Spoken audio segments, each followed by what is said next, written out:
Hello everyone, this is Prachi Gupta and I welcome you all. आज की video में हम डिस्कस करेंगे कि किस तरह से हम एपीआई को सिमुलेट कर सकते हैं इजीली और क्विकली, और साथ में हम ये भी डिस्कस करेंगे कि किस तरह से हम कन्वर्ट कर सकते हैं जेएसएन ऑब्जेक्ट रिस्पॉन्स को पोजो क्लास ऑब्जेक्ट में। इस सीरीज के पहले की वीडियोस अगर आपने नहीं देखे हैं तो उन्हें जरूर देखें और मुझे सपोर्ट करने के लिए चैनल को सब्सक्राइब करें और वीडियो को एंड तक देखें। आइए शुरू करते हैं आज का सेशन। तो हमारा आज का पहला टॉपिक है how to mock API JSON response easily and quickly. किस तरीके से हम इजीली और क्विकली हम सिमुलेट कर सकते हैं, यानी कि मॉक कर सकते हैं एपीआई जेएसएन रिस्पॉन्स को। कई बार ऐसा होता है कि डेवलपर के साइड से एपीआई रेडी नहीं होता, लेकिन ऑटोमेशन स्क्रिप्ट राइट करने के लिए हमें एपीआई का रिस्पॉन्स चाहिए होता है ऑटोमेशन स्क्रिप्ट को टेस्ट करने के लिए। तो उस केस में हम क्या कर सकते हैं, हम एपीआई के रिस्पॉन्स को हम सिमुलेट कर सकते हैं, मॉक कर सकते हैं। ठीक है, जिससे कि ऑटोमेशन स्क्रिप्टिंग का काम रुके नहीं, वो चलता रहे। अगर हमें पता है कि किस तरीके का रिस्पॉन्स फॉर्मेट होने वाला है, जेएसएन रिस्पॉन्स है वो कैसा आने वाला है, क्या हमें स्टेटस कोड मिलने वाला है, तो हम उसको सिमुलेट कर सकते हैं। करेक्ट। तो यहाँ पे हमने एक एग्जांपल लिया है जो है हमारा एक्सपेक्टेड जेएसएन रिस्पॉन्स ऑब्जेक्ट, कि हम इस तरीके का रिस्पॉन्स ऑब्जेक्ट हम एपीआई से एक्सपेक्ट कर रहे हैं। ठीक है, तो इसको हम सिमुलेट करेंगे, इसको हम मॉक करेंगे बाय यूजिंग अ वेबसाइट। एक वेबसाइट है जहां पे आप इस रिस्पॉन्स ऑब्जेक्ट को आप मॉक कर सकते हो, सिमुलेट कर सकते हो। ठीक है, और उसके बाद इसको सिमुलेट करने के बाद हम इस रिस्पॉन्स को रीड करेंगे, हम रेस्ट एश्योर्ड में कोड राइट करेंगे रिक्वेस्ट सेंड करके रिस्पॉन्स को रीड करने का। ठीक है, तो यहाँ पे हमने एक वेबसाइट लिया है https://designer.mocky.io। ठीक है, इस वेबसाइट को यूज करके हम इस रिस्पॉन्स को मॉक करेंगे। तो इस यूआरएल को हम ओपन करते हैं। तो यहाँ पे क्रोम ब्राउजर में मैंने पहले से ओपन किया हुआ है इस वेबसाइट को https://designer.mocky.io। इस वेबसाइट को ओपन करने के बाद आपको ये वाला पेज डिस्प्ले होगा।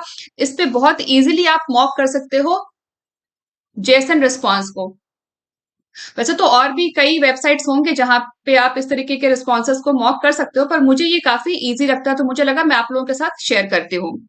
अब इस वेबसाइट को ओपन करने के बाद आपको यहाँ पे न्यू मॉक पे क्लिक करना है।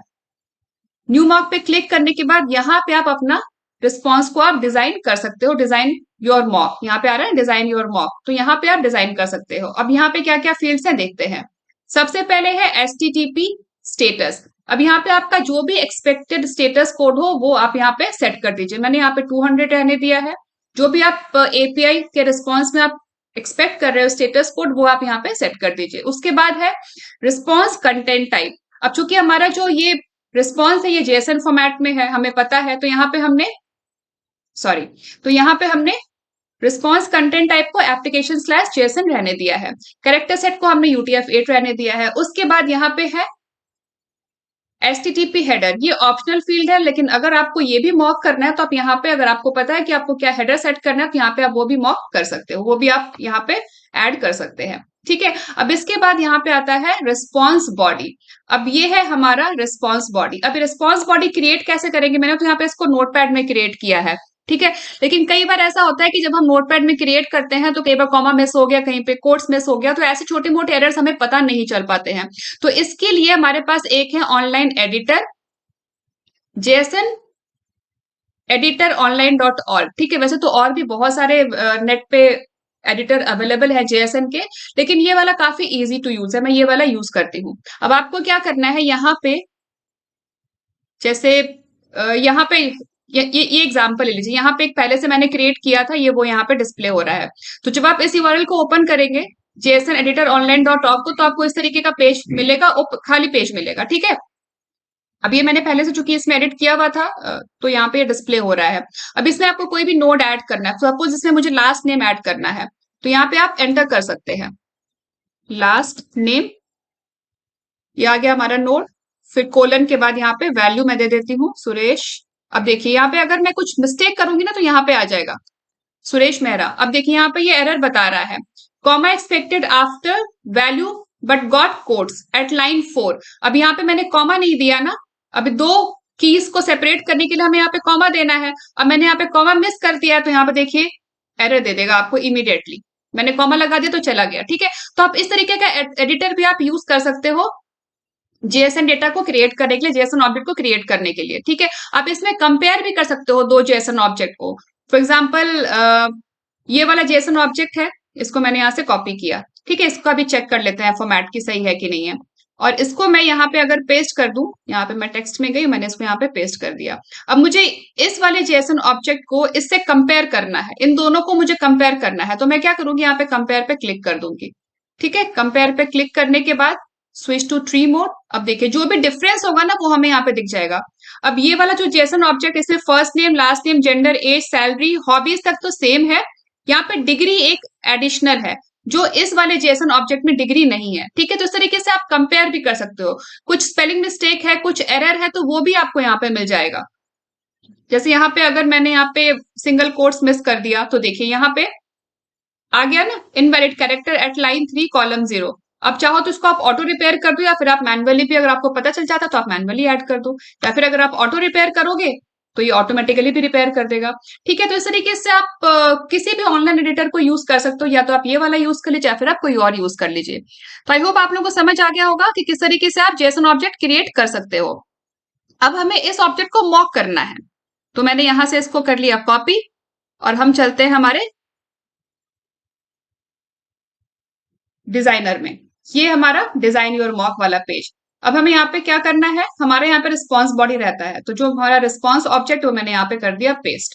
ठीक है, अब इसके बाद हमें ये सब चीजें की जरूरत नहीं है, तो हमने इसको ऐसे रहने दिया। अब जनरेट माई HTTP रिस्पॉन्स, और यहाँ पे आप सेट कर सकते हो कि आप क्या चाहते हो कि आपका रिस्पॉन्स कब एक्सपायर हो। ठीक है, तो आप नेवर एक्सपायर कर सकते हो, एक्सपायर इन 1 ईयर कर सकते हो, expire in 1 month, 1 week, 1 day, जैसी आपकी रिक्वायरमेंट है वैसा कर सकते हो। ठीक है, अब मैंने यहाँ पे कर दिया जनरेट माई HTTP रिस्पॉन्स।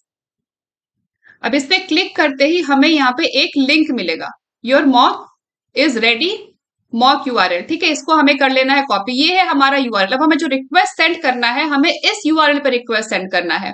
ये है हमारा मॉक यूआरएल। ठीक है, इसको मैंने कर लिया कॉपी। ये लिंक अब हमारा कॉपी हो गया, हमें इस यूआरएल को यूज करना है।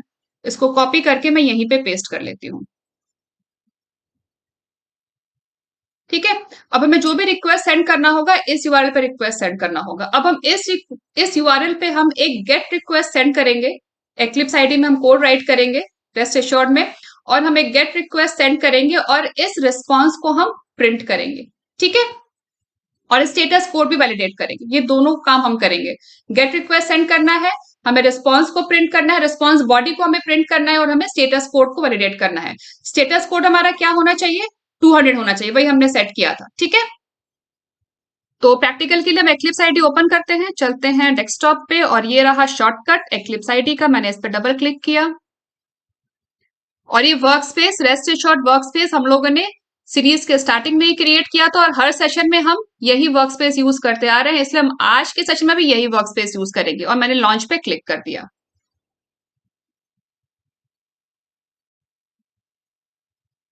और ये एक्लिप्स ओपन हो गया है। और ये रेस्ट एश्योर्ड एपीआई टेस्टिंग, ये है एक मेवन प्रोजेक्ट जो हम लोगों ने सीरीज के बिगनिंग में ही क्रिएट किया था। और जितनी भी रिक्वायर्ड डिपेंडेंसी है टेस्ट एनजी की, रेस्ट एश्योर्ड की, जैक्सन डेटा बाइंड की, वो सारी डिपेंडेंसीज हम लोगों ने इसमें सेट की भी है, ऐड की भी है। ये देखिए, ये रही टेस्ट एनजी की डिपेंडेंसी, ये है जेसन सिंपल की डिपेंडेंसी, ये है जैक्सन डेटा बाइंड की डिपेंडेंसी, जैक्सन एपीआई की डिपेंडेंसी, और ये है रेस्ट एश्योर्ड की डिपेंडेंसी। ये सारी डिपेंडेंसीज हम लोगों ने फॉर्म डॉट एक्सएमएल में अपडेट की हुई है। और एक्लिप्स आईडी में भी हम लोगों ने टेस्टएनजी का प्लगइन इंस्टॉल किया हुआ है। ये सारा सेटिंग सिस्टम प्रिपरेशन हम लोगों ने सीरीज के स्टार्टिंग में ही कर लिया था। आई थिंक सेशन 2 में हम लोगों ने किया था। ठीक है, अगर आप लोगों ने वीडियो नहीं देखा है तो वो आप लोग प्लेलिस्ट से देख सकते हैं। रेस्ट एश्योर्ड एपीआई टेस्टिंग वाली जो प्लेलिस्ट है उसमें सारे वीडियोस अवेलेबल हैं। और हर सेशन में हम एक नया पैकेज क्रिएट करते हैं। तो पैकेज क्रिएट करने के लिए हम क्या करते हैं, एसआरसी टेस्ट जावा फोल्डर, हम इसी में कोड राइट कर रहे हैं। और ये देखिए, हर सेशन में हम एक नया पैकेज क्रिएट करते हैं, और हर सेशन का जो भी कोड होता है वो सारा का सारा कोड मैं गिटहब पे आप लोगों से शेयर कर देती हूँ। उसका लिंक आप लोग डिस्क्रिप्शन बॉक्स में देख सकते हैं। तो आज के सेशन के लिए भी हम एक नया पैकेज क्रिएट कर लेते हैं। तो यहीं पे एसआरसी टेस्ट जावा फोल्डर पे मैंने राइट क्लिक किया, देन न्यू पैकेज, और यहां दे देते हैं पैकेज का नाम, मैंने दे दिया सेशन 27।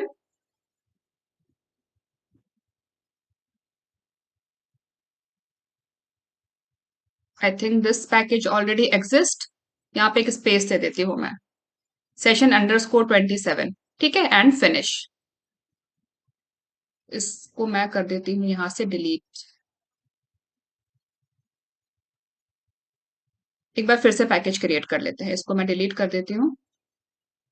और यहाँ पे src टेस्ट जावा फोल्डर पे राइट क्लिक किया मैंने, न्यू पैकेज, और यहाँ दे देते हैं सेशन 27, और ये हमारा पैकेज क्रिएट हो गया।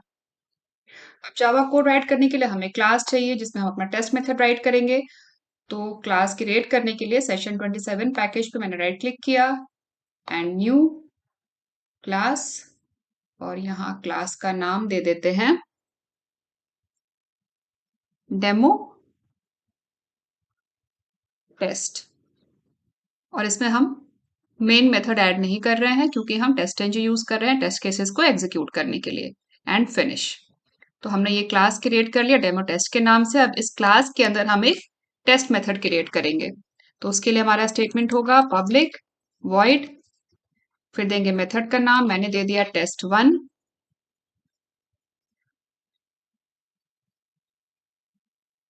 अब ये जो हमने मेथड क्रिएट किया है ये है एक टेस्ट मेथड, तो इसके ऊपर हमें यहाँ पे राइट करना होगा @टेस्ट एनोटेशन, जिससे कि टेस्ट एनजी को पता चल जाए कि ये एक टेस्ट मेथड है। और साथ साथ हम टेस्ट एनजी का पैकेज इंपोर्ट कर लेते हैं, तो इंपोर्ट org.testng.annotations।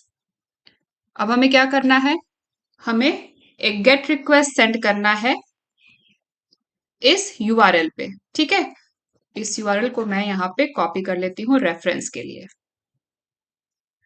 तो गेट रिक्वेस्ट सेंड करने के लिए हमें सबसे पहले तो एक रिक्वेस्ट स्पेसिफिकेशन क्रिएट करना है।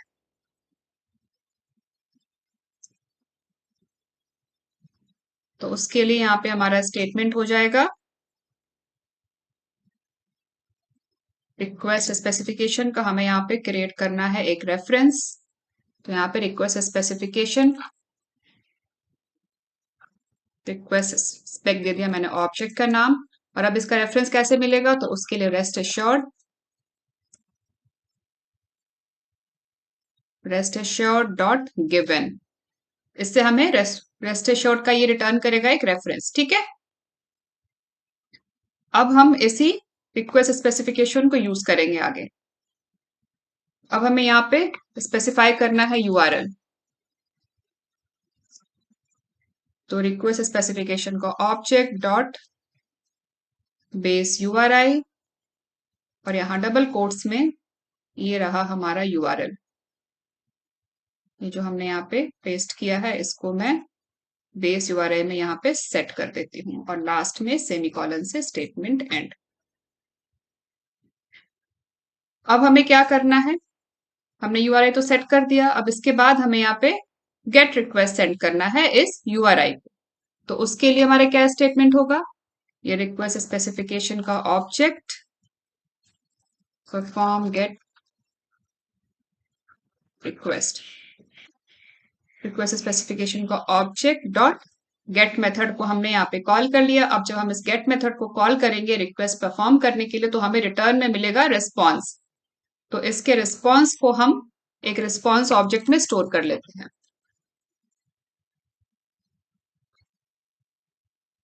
और रिस्पॉन्स का पैकेज इंपोर्ट कर लेते हैं io.restAssure.response। ठीक है, अब हमें यहाँ पे प्रिंट करना है रिस्पॉन्स बॉडी। तो उसके लिए जो रिस्पॉन्स हमें मिला है, इस रिस्पॉन्स का ऑब्जेक्ट डॉट प्रिटी प्रिंट, इससे क्या होगा, कंसोल पे रिस्पॉन्स बॉडी प्रिंट हो जाएगा।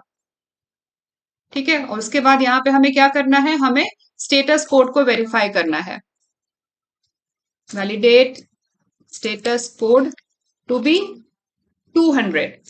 तो यहाँ पे हम एक असर्शन यूज करेंगे वेरिफिकेशन के लिए, जहां पे हम वेरीफाई करेंगे एक्सपेक्टेड और एक्चुअल रिजल्ट को। तो उसके लिए यहाँ पे हमारा स्टेटमेंट हो जाएगा assert इक्वल्स, और यहाँ पे हम टेस्ट एनजी का असर्शन यूज करेंगे, जे यूनिट का नहीं, क्योंकि हम टेस्ट एनजी फ्रेमवर्क यूज कर रहे हैं ना। तो यहाँ पे हम इंपोर्ट कर लेते हैं org.testng का असर्ट, इंपोर्ट असर्ट org.testng। ठीक है, और यहाँ पे पहले हमारा आएगा एक्चुअल। तो एक्चुअल हमें कहां से मिलेगा, हमें रिस्पॉन्स से मिलेगा।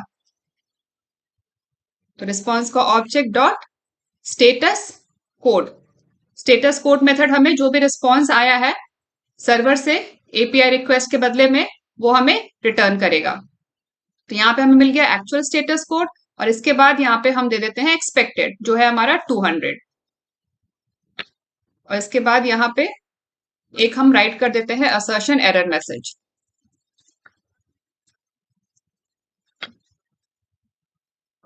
ठीक है, तो जब असर्शन एरर होगा, जब हमारा एक्सपेक्टेड और एक्चुअल मैच नहीं होगा, तो ये वाला मैसेज प्रिंट होगा। ठीक है, check for status code to be 200। अभी हमारा कोड हो गया कंप्लीट, इसको अब हम करते हैं execute. Right click, run as test NG test, और ये देखिए ये रहा इसका आउटपुट। तो यहाँ पे हमने ये रिस्पॉन्स बॉडी को प्रिंट किया है, तो यही हमें जनरेट किया था ना, यही था हमारा एक्सपेक्टेड जेएसएन रिस्पॉन्स जो हम लोगों ने मॉक किया था। तो जब हमने इस यूआरआई को जहां पे हमने मॉक किया है उसको रिक्वेस्ट सेंड किया, तो हमें रिटर्न में एक्सपेक्टेड रिस्पॉन्स मिल गया। अब इसमें आप आगे का आप अपना जो भी आपका वेरिफिकेशन कोड है, आपको जो भी वेरीफाई करना है वो आप इसमें डाल सकते हो, आपके जो भी असर्शन है वो आप इसमें ऐड कर सकते हो। तो इस तरीके से आप बहुत ही इजीली और बहुत ही क्विकली आप रिस्पॉन्स ऑब्जेक्ट को आप मॉक कर सकते हैं।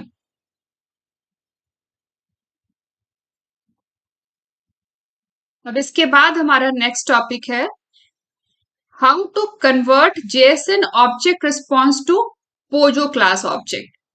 अभी जो हमें जेएसएन में रिस्पॉन्स मिल रहा है, जो जेएसएन ऑब्जेक्ट हमें मिल रहा है रिस्पॉन्स में, हमें इसको कन्वर्ट करना है पोजो क्लास ऑब्जेक्ट में। ठीक है, तो वो कैसे करेंगे? तो उसके लिए तो हमें पहले चाहिए होगा एक पोजो क्लास इस जेएसएन रिस्पॉन्स ऑब्जेक्ट का। ठीक है, अब पोजो क्लास क्या होता है? तो पोजो क्लास में हम क्या करते हैं, ये जितने भी कीज हैं, first name, last name, gender, age, salary, hobbies, family member, married, इन सब का हमें एक प्राइवेट वेरिएबल क्रिएट करना है। हम एक क्लास क्रिएट करेंगे और फिर उस क्लास में इन सारे कीज के लिए हम एक प्राइवेट वेरिएबल क्रिएट करेंगे। प्राइवेट वेरिएबल क्रिएट करने के बाद हमें इन वेरिएबल्स के getters and setter methods create करने होते हैं। ठीक है, तो फटाफट चलते हैं एक्लिप्स आईडी में और एक हम पोजो क्लास क्रिएट करते हैं। तो यहाँ पे सेशन 27 पैकेज पे मैंने राइट क्लिक किया एंड न्यू क्लास, और यहाँ दे देते हैं क्लास का नाम मैंने दे दिया EMP पोजो क्लास। ठीक है, और इसमें हम मेन मेथड नहीं चाहिए, ये सिंपल क्लास है। अब हमें क्या करना है, सारे हमें प्राइवेट वेरिएबल्स क्रिएट करने हैं इन ऑब्जेक्ट्स को। तो इनको मैं यहां से कर लेती हूँ कॉपी, सिर्फ रेफरेंस के लिए। इन कीज का हमें प्राइवेट वेरिएबल क्रिएट करना है इस क्लास में। तो यहाँ पे स्टार्ट करते हैं प्राइवेट वेरिएबल क्रिएट करना। सबसे पहले है, तो अगर आप लोगों को ध्यान हो तो हम लोगों ने इस सीरीज में पहले भी इसी पोजो क्लास को हम लोगों ने क्रिएट किया हुआ है, इनके प्राइवेट वेरिएबल्स क्रिएट किए हुए हैं, तो मैं वहीं से कॉपी कर लेती हूँ। आई थिंक सेशन 19 में किया था, नहीं आई थिंक सेशन 20th में किया था एम्प्लॉय, और यहाँ पे ये कुछ है वेरिएबल्स, मैं यहाँ से कॉपी कर लेती हूँ। First name, last name, gender, age, salary, first name, last name, gender, age, salary तक तो हो गया। अब हमें हॉबीज के लिए करना है, फैमिली मेंबर्स के लिए करना है और मैरिड के लिए करना है। तो उसके लिए कर लेते हैं प्राइवेट। अभी हॉबीज देखिए यहाँ पे क्या है, ये है स्ट्रिंग एरे, और फैमिली मेंबर्स भी है स्ट्रिंग एरे। तो यहाँ पे हम एक स्ट्रिंग एरे क्रिएट करेंगे, स्ट्रिंग एरे हॉबीज।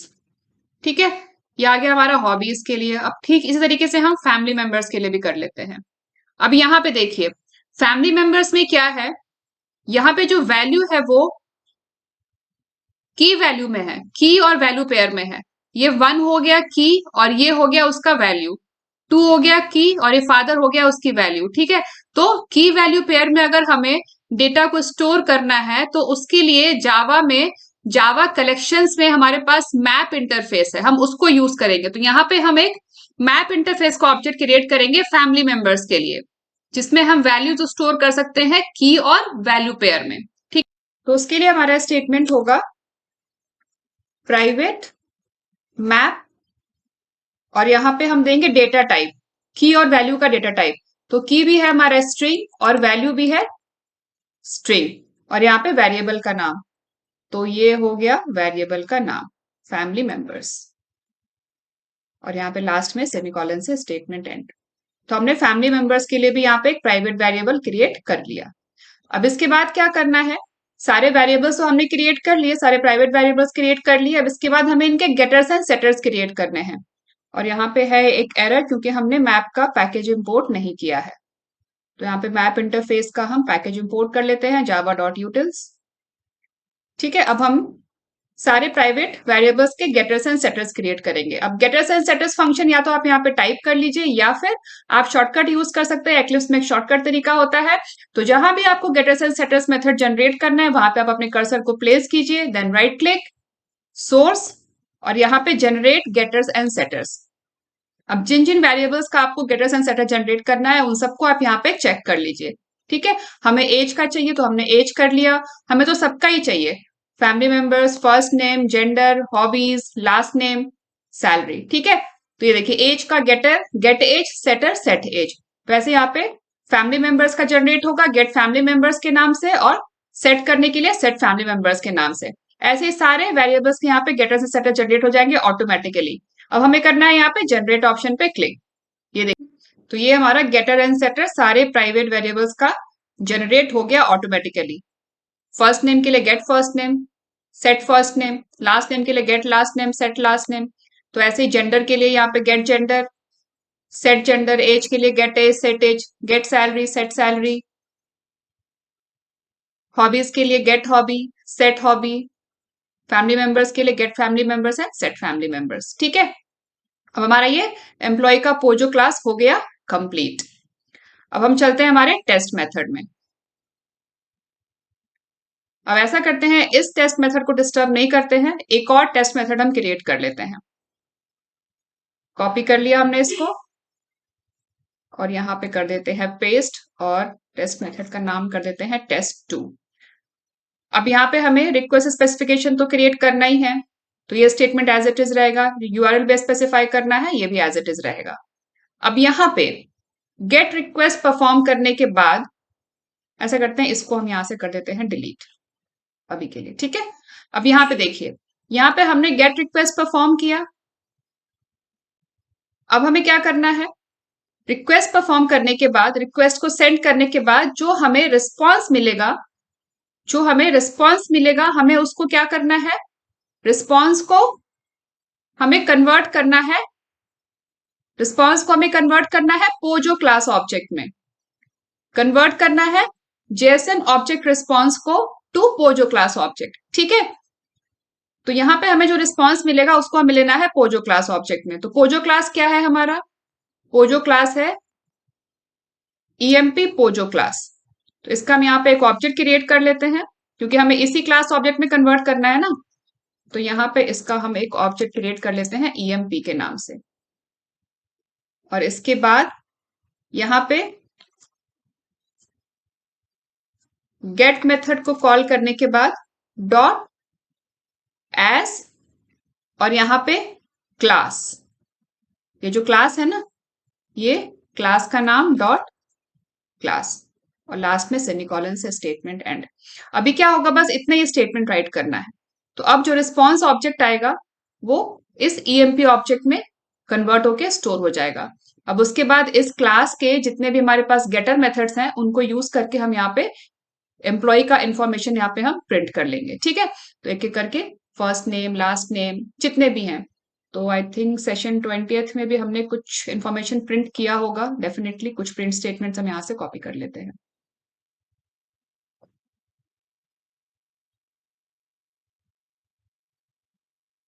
थोड़ा सा हमारा कोड का राइटिंग वर्क बच जाएगा। ठीक है, तो ये प्रिंट स्टेटमेंट हमने यहाँ से कॉपी कर लिया और यहाँ पे आ जाएगा ईएमपी क्योंकि हमारे एम्प्लॉय ऑब्जेक्ट का नाम है ईएमपी। तो अब ये देखिए, यहाँ पे हमने एक सिंपल एक मैसेज प्रिंट किया है, print after JSON object to class object. अभी यहाँ पे जो हमें कन्वर्जन कर रहे हैं, इस कन्वर्जन को हम क्या कहेंगे, ये जो कन्वर्जन है ये है deserialization, byte stream to class object, है ना। यहां से हमें मिल रहा है बाइट स्ट्रीम, यहाँ पे हमें जो जेएसएन ऑब्जेक्ट मिल रहा है ये हो गया हमारा बाइट स्ट्रीम। ठीक है, JSON object to class object मतलब byte stream to class object, तो ये हो गया हमारा डी सीरियलाइजेशन प्रोसेस। ठीक है, अब डीसीरियलाइजेशन के बाद, इस कन्वर्जन के बाद यहाँ पे हमने एम्प्लॉय की सारी इंफॉर्मेशन यहाँ पे हमने प्रिंट की है। फर्स्ट नेम के लिए ईएमपी डॉट जितने भी गेटर मेथड्स हैं वो हमने कॉल किए हैं। तो फर्स्ट नेम को गेट करने के लिए emp dot get first name, I think यहाँ पे कुछ स्पेलिंग का स्मॉल एन आएगा यहाँ पे, small n, emp dot get first name, इससे हमें एम्प्लॉय का फर्स्ट नेम मिल जाएगा। लास्ट नेम के लिए emp dot get last name, gender के लिए emp dot get gender, age के लिए emp dot get age, and salary के लिए emp डॉट गेट सैलरी। अब हमारा ये कोड हो गया है कंप्लीट। अब हम इसको एग्जीक्यूट करके इसका आउटपुट चेक करते हैं। ठीक है, तो इस क्लास में हमारे पास दो टेस्ट मेथड है। टेस्ट मेथड 1 जिसमें हम क्या कर रहे हैं, हम रिस्पॉन्स को प्रिंट कर रहे हैं, और टेस्ट मेथड 2 में हम क्या कर रहे हैं, हम कन्वर्ट कर रहे हैं, डीसिलाइजेशन कर रहे हैं। ठीक है, रिस्पॉन्स को। तो right click, run as test test,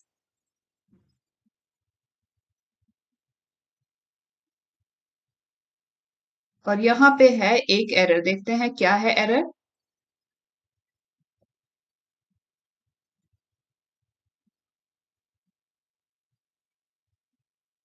unrecognised field married, married is unrecognised field. I think कुछ स्पेलिंग का हो सकता है एरर, यहाँ पे देखते हैं।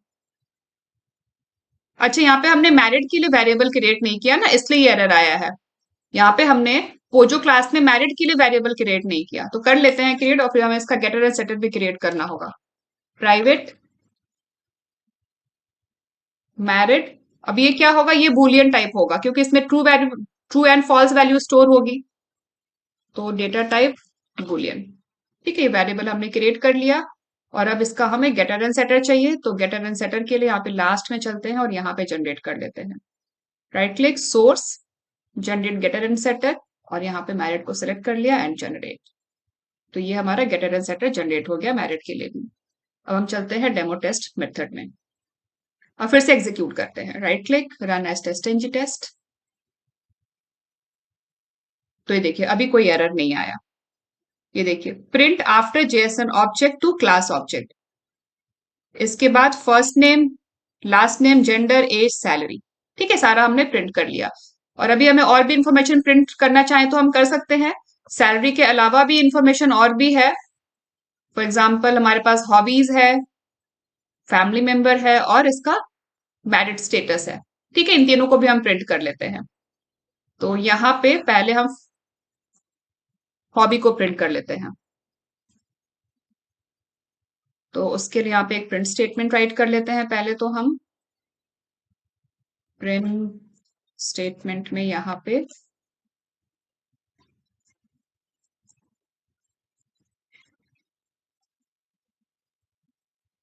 हॉबीज, और यहाँ पे हॉबीज क्या है हमारा, ये है हमारा स्ट्रिंग एरे है। तो यहाँ पे हम एक फॉर लूप यूज कर लेते हैं, और हॉबी को हम प्रिंट कर लेंगे। या फिर दो ही डेटा है तो हम चाहें तो स्ट्रेट भी प्रिंट कर सकते हैं, वैसे हम फॉर लूप में कर लेते हैं। तो पहले हम हॉबीज को एक स्ट्रिंग में हम स्टोर कर लेते हैं। String hobbies str equals emp dot gate hobbies. ठीक है, ये हमें स्ट्रिंग एरे रिटर्न करेगा, और उस स्ट्रिंग एरे को हम यहाँ पे स्ट्रिंग में हम स्टोर कर लेंगे। ठीक है, यहाँ पे हमने हॉबीज के लिए एक स्ट्रिंग एरे क्रिएट कर लिया है, और गेट हॉबीज मेथड हमें क्या रिटर्न करेगा, एक स्ट्रिंग एरे रिटर्न करेगा, उसको हमने हॉबीज स्ट्रिंग एरे में स्टोर कर लिया। अब यहाँ पे एक एक करके हम इसको प्रिंट कर लेते हैं। तो यहाँ हम एक फॉर लूप यूज कर लेंगे इसको प्रिंट करने के लिए। For int I equal 0, I is less than, sorry, hobbies str dot length, इससे हमें साइज मिल जाएगा कि कितने एलिमेंट्स है इस स्ट्रिंग एरे में लेंथ से। ठीक है, आई प्लस प्लस, और यहाँ पे पहला एलिमेंट प्रिंट स्टेटमेंट में, प्रिंट स्टेटमेंट के अंदर पहला एलिमेंट प्रिंट कर लेते हैं, और फिर दूसरा एलिमेंट भी यहाँ पे प्रिंट हो जाएगा फॉर लूप में। ठीक है, आई की जो भी वैल्यू होगी पहले होगी 0, फिर होगा 1, तो पहले 0th एलिमेंट प्रिंट हो जाएगा, फिर फर्स्ट एलिमेंट प्रिंट हो जाएगा। अब इसके बाद हमें हॉबीज के बाद क्या प्रिंट करना है, हॉबीज के बाद है हमारा फैमिली मेंबर्स। तो फैमिली मेंबर्स के लिए हमने क्या क्रिएट किया है, हमें मैप क्रिएट किया है। फैमिली मेंबर्स के लिए हमने मैप क्रिएट किया, तो यहाँ पे हम फॉर ईच लूप यूज कर लेते हैं फैमिली मेंबर्स को प्रिंट करने के लिए। तो ये रहा कोड मैप इंटरफेस को आइटरेट करने का। मैं भी आपको एक्सप्लेन करती हूँ। पहले इसका हम पैकेज इंपोर्ट कर लेते हैं मैप का। मैप इंटरफेस क्या होता है, ये हम लोगों ने जावा कलेक्शन का पूरा एक प्लेलिस्ट है कोड स्टूडियो चैनल पे, उसमें हम लोग डिटेल में डिस्कस किया है मैप इंटरफेस के बारे में। अगर आप लोगों को मैप इंटरफेस के बारे में नहीं पता है तो आप लोग वो वीडियो देख सकते हैं, उसमें कंप्लीट प्रैक्टिकल एग्जांपल के साथ हमने मैप इंटरफेस को एक्सप्लेन किया हुआ है। अब देखिए मैप इंटरफेस में क्या होता है, डेटा की और वैल्यू के पेयर में स्टोर होता है। फॉर एग्जाम्पल ये देखिए, ये हमारा ये फैमिली को हमने लिया है मैप इंटरफेस में, ठीक है, फैमिली के लिए हमने यहाँ पे मैप इंटरफेस यूज किया है। तो ये हो गया की और ये हो गया वैल्यू, तो ये एक एंट्री हो गई, ये की वैल्यू मिलकर ये एक एंट्री हो गई और ये दूसरी एंट्री हो गई। तो इसमें जो इन्फॉर्मेशन स्टोर्ड है ये की वैल्यू पेयर में स्टोर्ड है और की वैल्यू मिलके एक एंट्री बन जाते हैं। तो यहाँ पे हमने मैप का ये एंट्री इंटरफेस यूज किया है, ठीक है, जिसमें की और वैल्यू पेयर में इंफॉर्मेशन को स्टोर किया गया है, ठीक है। तो यहाँ पे हम लोगों ने वही किया है, ये फॉर ईच लूप में for each entry in this entry set, for each entry in this entry set, और हम क्या कर रहे हैं, हम यहाँ पे की को प्रिंट कर रहे हैं और यहाँ पे हम वैल्यू को प्रिंट कर रहे हैं। की को प्रिंट करने के लिए हमने गेट की मेथड यूज किया है और वैल्यू के लिए हमने यहाँ पे गेट वैल्यू मेथड यूज किया है, ठीक है। For each entry in this entry set, ये एक पूरा एंट्री सेट है जिसमें मल्टीपल एंट्रीज हैं। जैसे कि मैंने आपको बताया, ये एक एंट्री है, ये दूसरी एंट्री है और ये पूरा मिला के ये एक एंट्री सेट है। तो for each entry in this entry set, ये एक एंट्री सेट है और इसमें ये एक एंट्री है और ये दूसरा एंट्री है। तो हमने यहाँ पे यही किया है इस फॉर ईच लूप में, for each entry in this entry set we are printing key and value. तो की के लिए हम यहाँ पे गेट की मेथड यूज कर रहे हैं, वैल्यू के लिए हम यहाँ पे गेट वैल्यू मेथड यूज कर रहे हैं, ठीक है। अब इसके बाद हमारा कौन सा रह गया वेरिएबल, हमारा मैरिड रह गया, तो उसको भी प्रिंट कर लेते हैं। मैरिड को हम यहाँ पे सैलरी के बाद प्रिंट कर लेते हैं।